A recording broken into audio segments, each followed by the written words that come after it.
இன்னைக்கு காலையில் ஃபர்ஸ்ட் கிளாஸே வந்து பேத்தாலஜி எக்ஸ்பி தான். ஆல்ரெடி நேற்றே நாங்கள் வைக்கோல் எல்லாத்தையுமே வந்து ஃபங்கி சைடில் முக்கி ட்ரம்மில் ஊற வச்சிட்டோம்.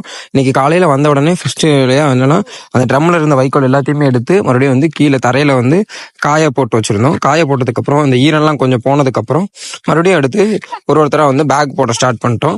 பேக் போட ஸ்டார்ட் பண்ணும்போது லேயர் பை லேயராக வந்து இதில் வந்து 2 மெத்தடில் போடுவாங்க. ஒன்று வந்து இந்த மாதிரி சுருட்டி போடுவாங்க, இன்னும் மற்றவங்க என்ன பண்ணுவாங்கன்னா சாதாரணமாக வந்து குட்டி குட்டியாக கட் பண்ணி அந்த மாதிரியும் பண்ணுவாங்க. இந்த மாதிரி வந்து காளான் போடும்போது முதல்ல ஒரு லேயர் வச்சுட்டு அதுக்கடுத்து சுற்றிலும் காளான் போட்டுட்டு மறுபடியும் அடுத்த லேயர் வச்சுட்டு இந்த மாதிரி 5லேருந்து 6 லேயர் கிட்ட வச்சிட்டோம்னா நல்ல பெரிய பேக்காக வரும். எந்த அளவுக்கு டைட்டாக நீங்கள் வந்து உங்களோட உள்ளங்கை பாதத்தை நல்லா வந்து உள்ளங்கையை வச்சு நல்லா அமுக்குறீங்களோ அந்த அளவுக்கு நல்லா அழுத்தம் கொடுக்கும்.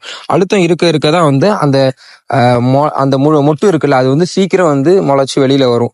ஸோ நல்லா எந்த அளவுக்கு முடிட்டோம் அந்த அளவுக்கு நல்லா அழுத்தி போட்டணும். இந்த மாதிரி எல்லா பேக்கும் போட்டு முடிச்சதுக்கப்புறம் மேலே வந்து டைட்டாக வந்து அந்த மேலே இருக்கிற கவரை வந்து க்ளோஸ் பண்ணி அது மேலே வந்து ஒரு ரப்பர் பேண்ட் போட்டணும். ரப்பர் பேண்ட் போட்டு முடிச்சதுக்கப்புறம் என்ன பண்ணணும் அப்படின்னா பேக் எடுத்துகிட்டு போய் உள்ளே வந்து ஷெட்டுக்குள்ளே கயிறில் வந்து வச்சுட்டு நாங்கள் என்ன பண்ணிட்டோம்னா அதுக்கப்புறம் ஒரு இதாக வச்சு எல்லாத்தையுமே வந்து கயிறு கட்ட ஆரம்பிச்சிட்டோம். கயிறு கட்டி முடிச்சதுக்கப்புறம் கடைசியாக வந்து எல்லாத்துலேயும் முக்கியமாக ஹோல்ஸ் போடணும்.